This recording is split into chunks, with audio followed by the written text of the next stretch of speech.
illustrated on the screen is a typical event log that you get out of Office 365 that I find at least.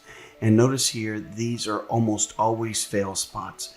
So we're going to go through, we're not going to knock out all of these today, but we're going to knock through this one right here and this one right here for non-admins. So we can go ahead and enable multi-factor authentication here for these two areas. So go ahead, and if you'd stand by, we're going to jump right to it. So the first thing we want to do is we want to go into our Office 365 environment, and we want to go ahead and click on admin. And as soon as we click on admin, we're going to come up to the admin screen, and you're going to see here the users. And we're just going to click on the user group here. We're going to click on active users. Now, here you're going to see multi-factor authentication. So let's go ahead and choose multi-factor authentication.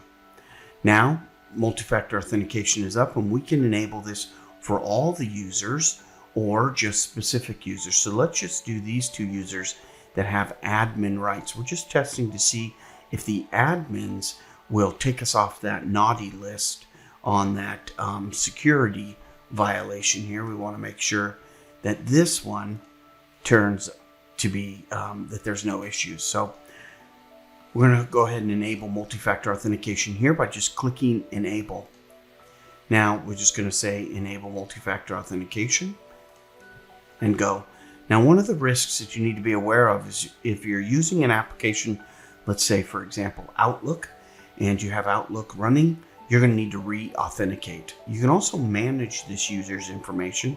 If you hit here manage user, you can select these options as well and save those. So however you want to do it. Now, you can't do it, I believe you can't do it to the account that you're logged on to manage those user settings. I think it gets mad at you if you do that. Let's see here. It does. So you'll have to do that later. Log in as the second user, and then you'll be able to enable that, those other management features. Now, one thing I would suggest for you is that these are logins, right? People can potentially log in, but you see here, these are different companies. Like this one is just some automation that's running.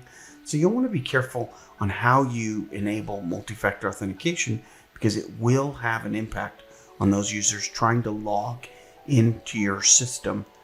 Here you can see here that these are unlicensed users. So because they're unlicensed users, they're coming in from somewhere else. So we may not need multi-factor authentication on them.